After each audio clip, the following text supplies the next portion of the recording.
Is there more than one Buddha? If so, how are they different? What do they represent? Câu hỏi là chỉ có một Đức Phật thôi hay là có nhiều vị? Nếu mà có nhiều vị thì khác biệt như thế nào? Và mỗi vị được tượng trưng cho cái gì? In the reality, we only have one Buddha. His name is Shakyamuni. He was the prince. He ordained as a monastic. He practiced meditation and learned from many other teachers in 6 years. So one day he attained the fully enlightenment we call Buddha. Buddha is not God. Buddha is not a saint. Buddha is not a holy person. Buddha is just a human being, just like every one of us. But in the Buddha, he able to cultivate his love, his understanding to the very high degree. We call the Buddha the fully enlightened. What did he enlighten from? Enlightenment means he able to understand all the things that come and go in this life. For instance, the Buddha looked at the flower and the Buddha can tell us the flower is not real. It's just manifestation. But one day this flower will be die. But when it's dying, do not too sad, because you know that this flower will become compost, and the compost will continue for the other flowers to come. As a human, we happy when we united. We're not happy when we depart.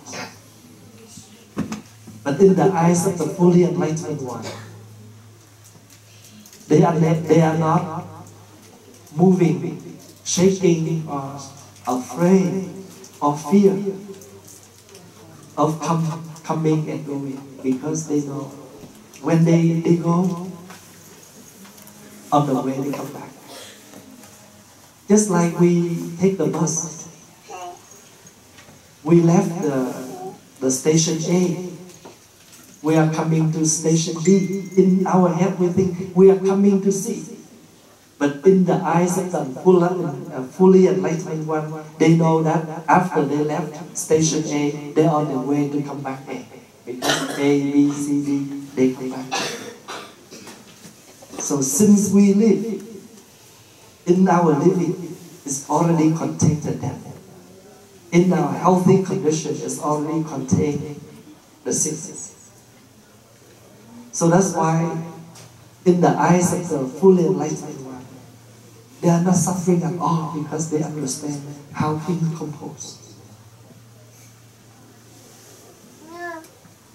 When we grow up, that means our parents start to get older. There's no way that we grow up as an adult, but our parents still young. So everything come along. This is because that is because this is. I have a chance to come. I come here first day, second day. After my second day, I start to leave. But don't worry, I leave, but I have a chance to come back.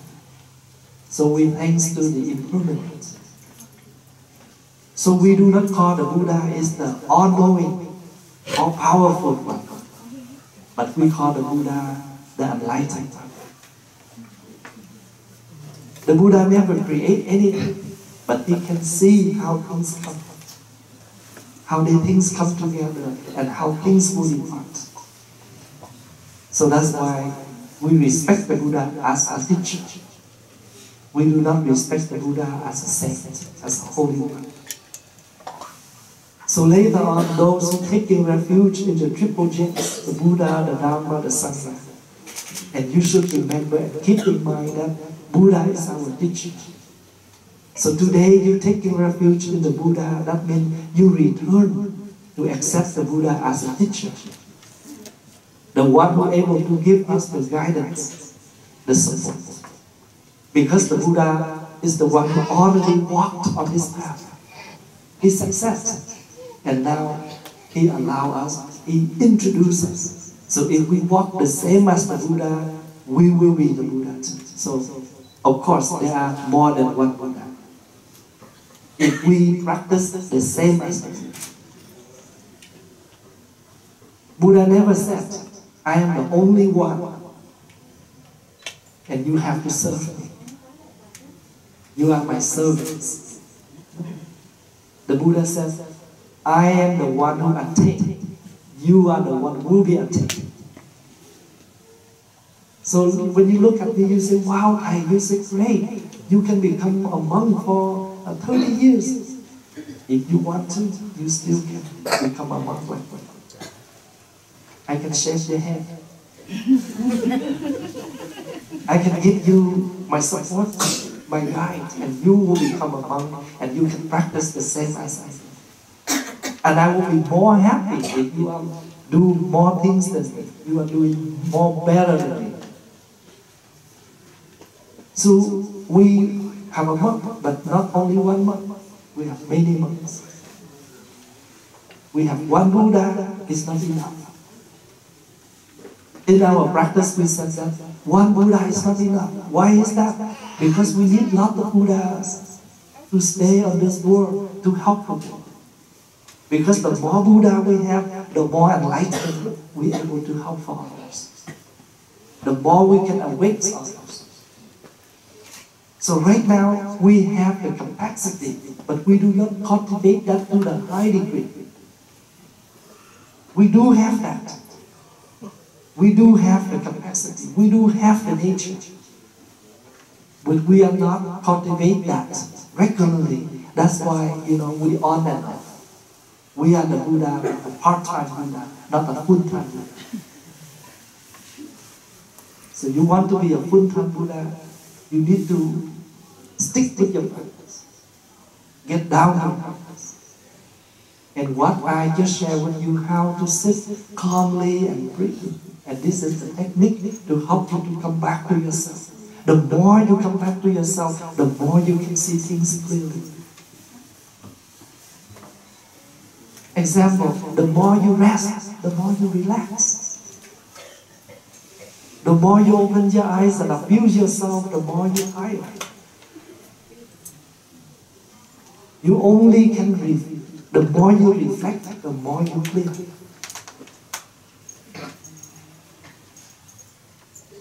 So coming back to ourselves is a very important practice. Because if we do not come back to ourselves, we don't know ourselves. Then how can we know the others? So when you know yourself, you will know others. What is that for? You understand the others because you can put yourself in their situation and you can understand them. And the more you understand them, the more you can release them. The more you can forgive them. The more you can accept them and the more you can help them. Because you can see yourself and you can see the others. When you see yourself, you see others. Because the others exactly like you. They still have greed, hate, ignorance. So we never blame him. How come he's so angry? We also angry too. But we don't see them. So the enlightened one, they see themselves and they see the others. That's why they can have a great love. Because they can see that they have same problem, others have same problem. So in the Buddhist practice, we don't have anyone called all-knowing, all-powerful. The Buddha have no power to do anything for us. The Buddha unable to bring suffering out of ourselves. But the Buddha can give us the instruction so we can take our own medications. I cannot eat, but you get full. You have to get to eat. So when you hold in your hand a prescription, Do not misunderstand it. That you already heal. You just have the prescription. You have to take your medications. You have to take the healing in order to get well. So we have one Buddha, we have many Buddhas. And each Buddha have a different job. Just like today, we're coming here in 4 days and we have so many Buddhas to come and help us. Right now, many Buddhas in the kitchen. Some Buddha in the tent. Some Buddha outside to sweep the floor. Some Buddha taking care about the parking lot. And we are the Buddha listening Dharma. So with the eyes of understanding, you can recognize Buddhas around you. And because you see a lot of Buddhas around, that's why everyone you can join your palm and bow down them, bow to them without any problem, without any justice, without any judgment, because you can see them as a Buddha too. That's why in the Buddhist practice, when we meet each other, the beautiful way to greeting to each other is join your palm. Join your palm and bow. This is the beautiful way to greeting instead of shaking hands. Shaking hands, only one hand and one hand. But this is the best way, 2 hands. The 10 fingers symbolize for your mind in 10 directions. So when you join your palms together, bring your mind in the 10 directions together. In Chinese, they call Thay Thich Phap Hoa in 10. Thay Thich Phap. Bring the 10 together. Bring your 10 fingers together.